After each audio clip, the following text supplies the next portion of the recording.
In this episode of the On.NET Show, we have Phillip Carter joining us again today, and he's going to talk to us about Ionide, which is an extension of Visual Studio Code that will let us write .NET Core applications using F#. Check it out.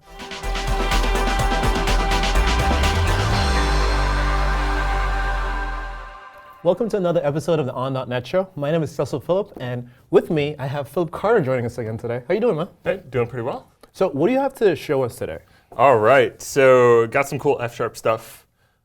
This one is about using F# in Visual Studio Code. Oh, okay. So I didn't know you could do that. Yeah, you absolutely can. I mean, well, so there's the bare bones experience insofar as you can have F# on your machine and just some like F# files and like open them in Visual Studio Code.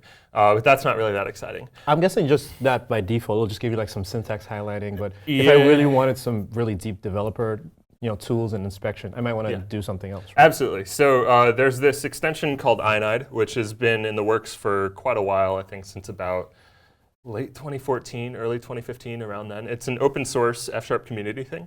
And what they do is they take the existing F# language service that we actually build and package it up and basically put it inside of Visual Studio Code and add a bunch of features on top of it. So it's actually recommended based off of F# files. So now that VS Code kind of has like the notification system and stuff, if you open up F# stuff inside of here and you don't have the Ionide plugin installed, then it will actually recommend installing this plugin. And so it's got a little over 1.3 million downloads so far, so it's doing pretty good. And actually, we have funded this for a time here at Microsoft because it's used by so many F# developers. And for a while, there were like some just performance things and that sort of stuff that like that frankly would have taken a lot of time to actually address. And so the primary contributor is the best person to address it. So he said, hey, we'll fund you to basically address those sorts of problems, and that's kind of what he's been wanting to get to. But because he mostly did this in his spare time, like it was much more difficult. So there's going to be a new like family, if you will, of the Ionide plugin coming out later this month. And but I'm not going to show that right now. I'm just going to kind of show what you can do today, and anybody who downloads this can then upgrade later on in the month and see a bunch of cool new stuff. I think it's really cool that you're seeing Microsoft supporting these open source projects, because Ionide itself is not a Microsoft product. It's not a Microsoft extension. It's an F# community project. It's open source, available on GitHub. Extension to Visual Studio Code, but then now we could use this to build F# projects and things of that nature. And Microsoft just put a little bit of support behind it to kind of keep the project on. Yeah, exactly. And I mean, it's one of those things where like there's only so much that we can do, and there's only a certain amount of creativity that we actually have. So there's if you have a really vibrant open source community, you get a lot more creative stuff coming out, and just sort of makes the usage of F# better as a whole. So yeah. So anyways, I guess I'll just show you a couple things that you can do with this. Yeah, sure. And, well, so let's start with like how do I get this? Right. So it's pretty easy. You just get Visual Studio Code. If you open an F# file inside of it, then it'll automatically recommend this for you. If not, you can just go to the little marketplace thingy right there, and you can just search for Ionide, and it'll give you some stuff. So here, I'm just going to clear it out there. So that's all that I have. I search for Ionide, and it'll pop up, and you can just click the install button. So I've already have it installed, so that's why I'm not doing that right now.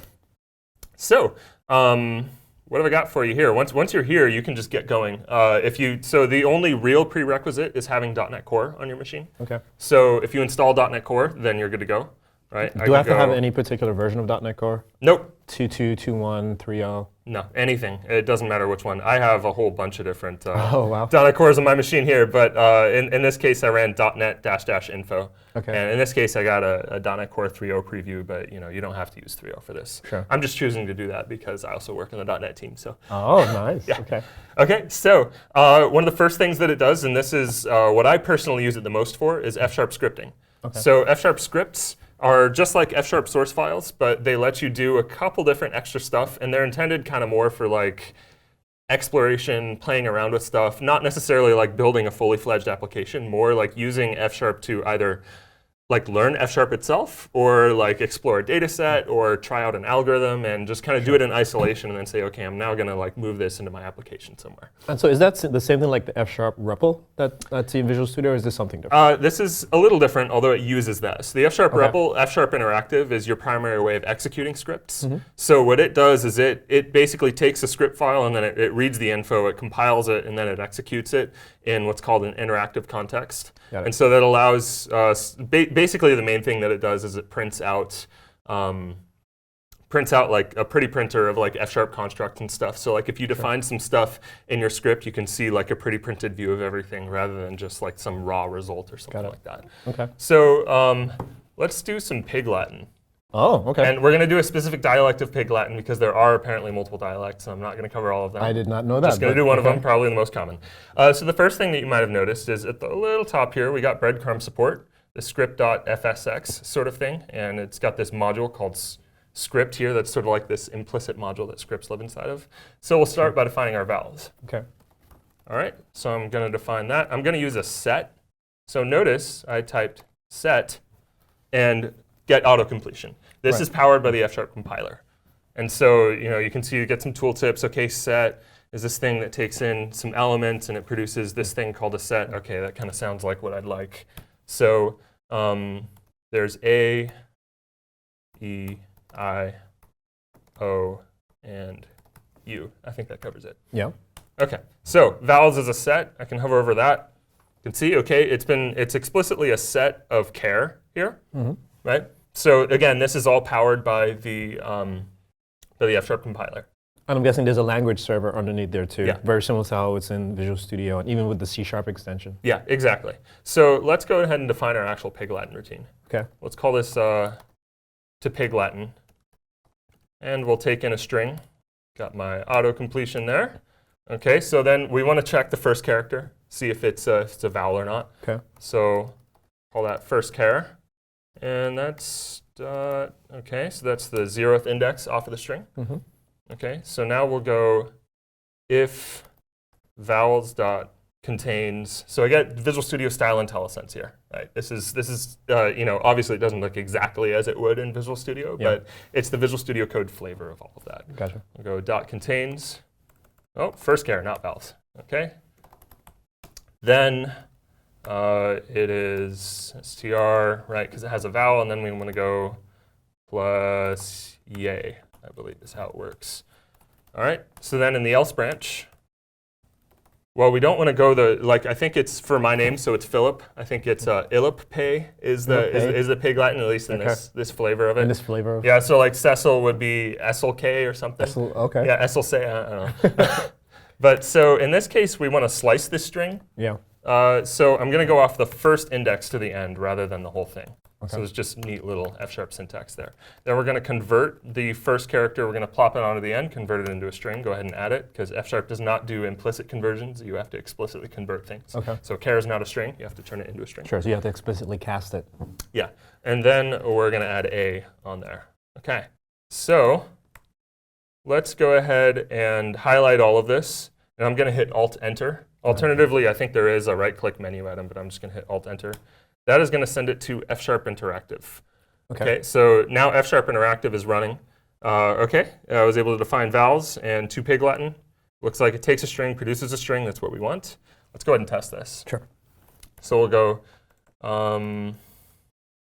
let's go to Pig Latin. There we go. Now I can type. OK, to Pig Latin, and we'll go with my name. And we'll do it with yours, too. Cecil. OK, I'm going to just put my cursor on this line and hit Alt-Enter. OK, Illipay. That looks like it's working. And SLK.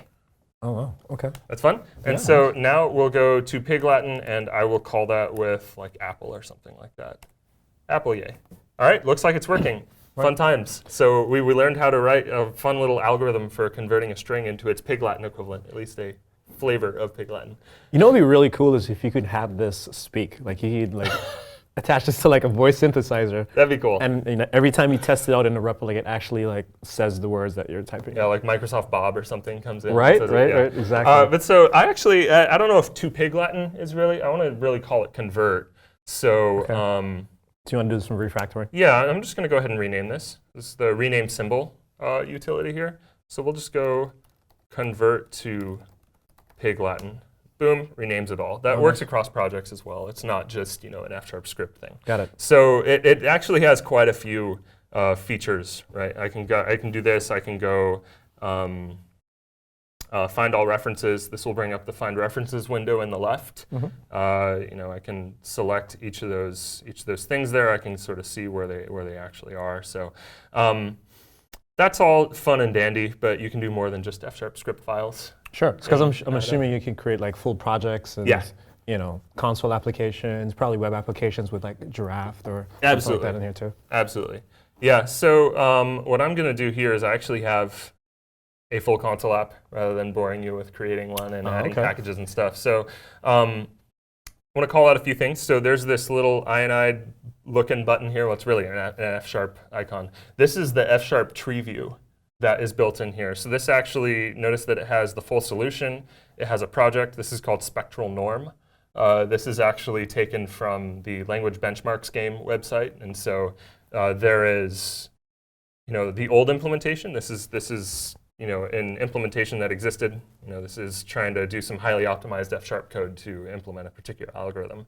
And then new version, which is actually the same as old, and we're going to modify it here. Okay. And then in my program.fs file, so the entry point, I'm actually going to be using BenchmarkDotNet to benchmark the results of the new implementation compared with the old, so we can see how we did. That's awesome. And so, this whole like solution explorer sort of experience, like Ionide also gets you this. There's also debug buttons. There's also you can add a new project. You can add files to a new project to here. It's got quite a big feature set. But so we can go here. And so this is your program.fs, like your main application? So what we're going to want to do here is, so we have this so this member old inside of the benchmark calls this old.exec and new calls new.exec. Looks like we want to go there. I'm going to hold the command button. This would be control if you're on Windows. Okay. Highlights into a link. I can click on it, goes to definition. Oh, nice. So I don't have to actually hit a go to definition button. I can just control or command, click it, it goes there. Question about that. So does that also work with third-party dependencies like packages and things of that nature?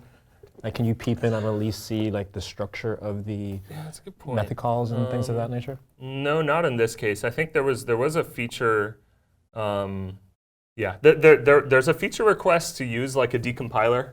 To show a decompiled form. I think that wasn't quite added yet just because there were some, like when typically decompilers show decompiled C# rather than F#, and that could be seen as kind of jarring. We're kind of toying around with that idea. Got it. So if we look at the old and the new implementation, there's a few things that I'm interested in here.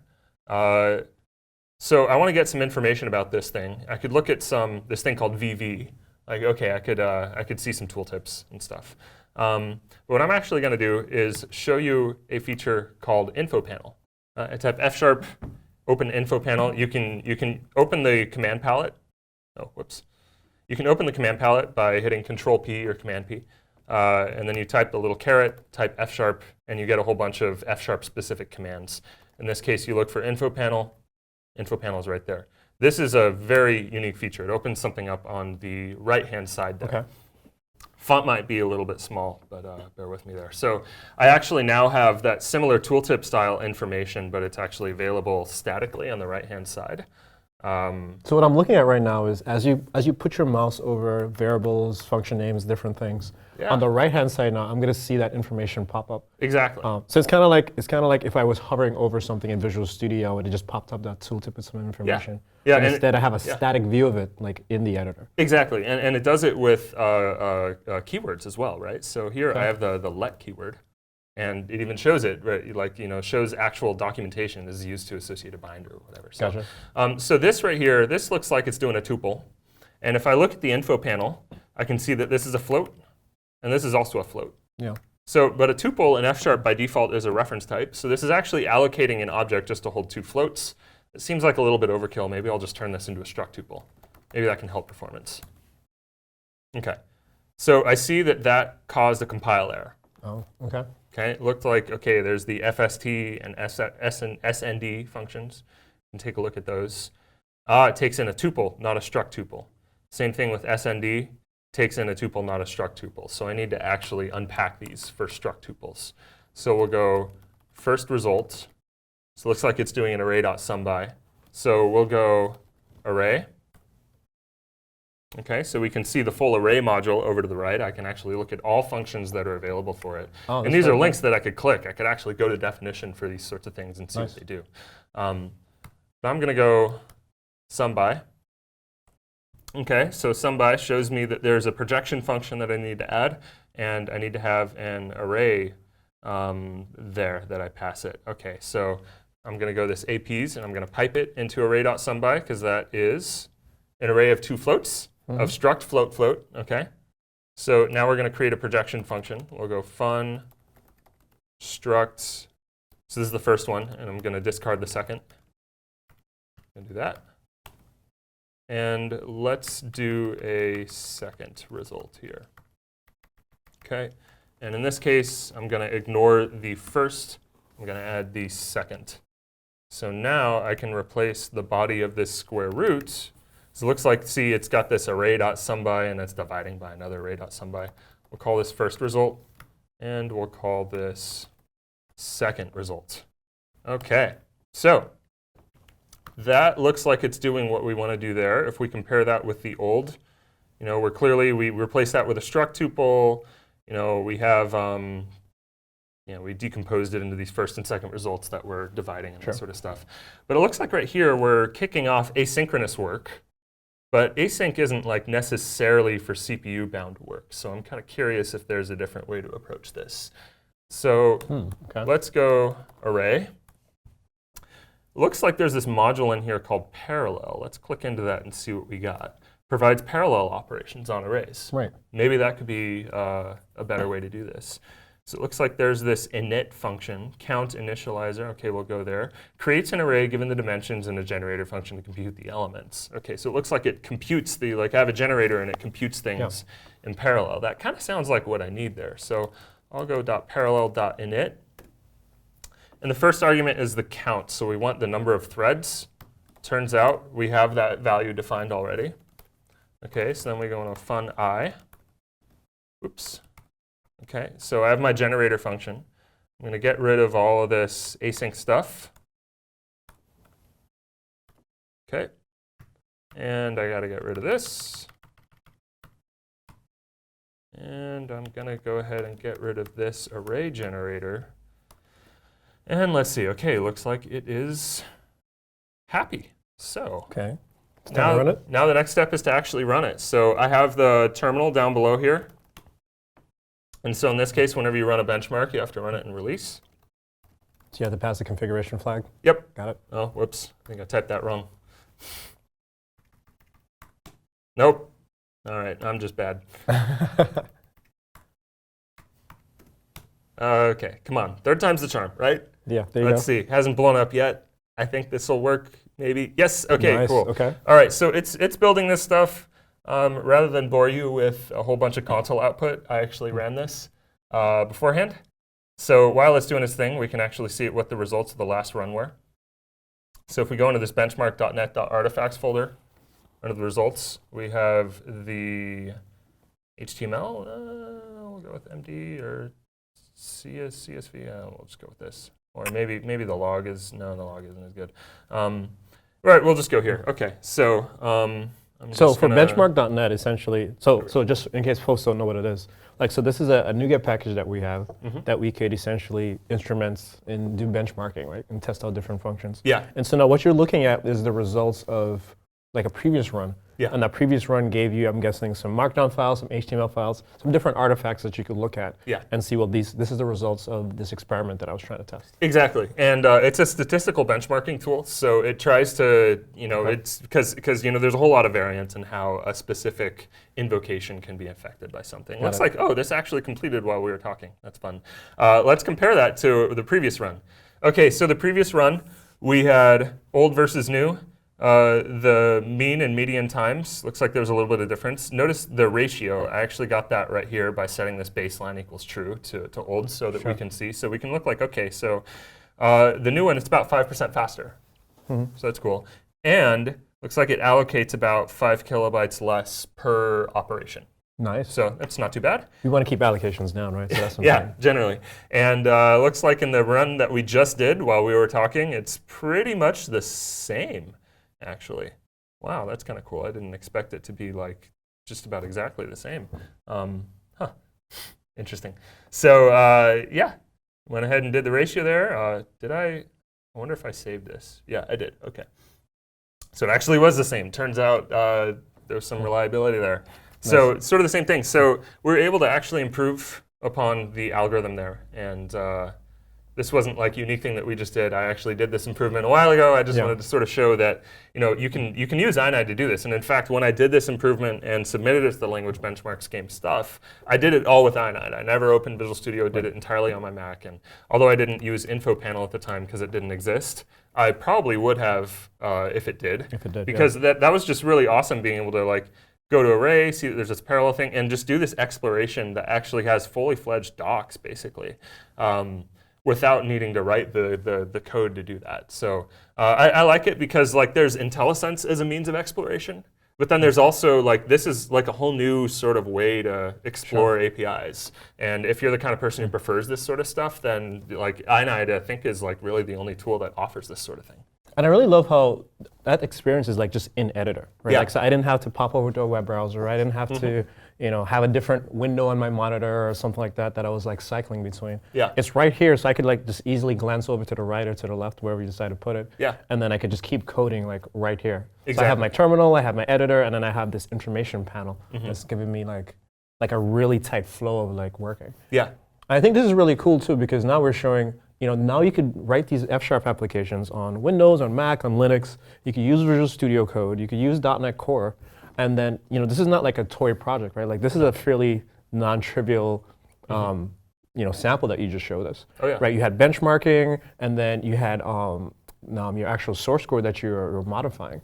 So I think it's good to show that like we can actually build real applications in Visual Studio Code. Oh, yeah. And this is a good extension that allows us to do that. Oh yeah, absolutely. In fact, the Ionide code base is developed entirely in Visual Studio Code as well. So yeah. So like it's a non-trivial code base as well. And so the primary author, like one of the reasons why he built this was because he wanted to use something like Visual Studio Code, cross-platform, to do the thing that he wanted to do. So it's pretty radical. Okay, awesome, cool. So anything you want to let our guests know, like, where can I get this stuff? Is there any samples or anything like that I should check out? GitHub repositories, stuff like that? Yeah, main thing, if you have Visual Studio Code, just search for Ionide. It'll give you sort of everything that you need. It's got links to the GitHub page if you want to actually back it with the Open Collective thing where you can sort of pay like a monthly. Open Collective is a pretty cool thing where it's like a very transparent way to fund open source projects. And I'm guessing it'll show you like where the money's going, right? It's not like your money goes into a black hole and then, well, I don't know what happens to it now. Yeah, anytime somebody who's like registered as like a recipient, the invoices are made public. So it's like actually the money is actually hosted in like a 501c6 or something. Sure. Anyways, you can, if you're interested and you really love the plugin, you can become a backer, and that will help the project become even better. Awesome. It's got over 1.3 million downloads, doing pretty good. Gotta say that. I recommend checking it out. We have some documentation on how to get started that needs to be a little bit rewritten. That's on me to actually fix. Well, that's also an opportunity for the community to get involved too, right, and help out with some pull requests. Yeah, and if you are using Ionide, you need to make sure you're on the lookout for version 4.0, which is going to be coming out later this month, hopefully. That's going to come with a whole slew of improvements. Awesome. Everything is going to be fully language server protocol based, because today it uses a custom protocol, but it's now moved over to language server protocol. Sure. Massive performance improvements, a couple of brand new features as well, and a whole lot of just tons and tons of bug fixes. So like all sorts of little issues that people have had over the past year or so that they've been filing, like a good lot of them have now actually been addressed, and like they're solid now. So awesome. Yeah. Great. Well, thank you so much for coming on and letting us know about Ionide. Yeah, absolutely. And thank you all for watching. And this has been another episode of the On.NET Show, where we learned all about Ionide for building F# applications inside of Visual Studio Code.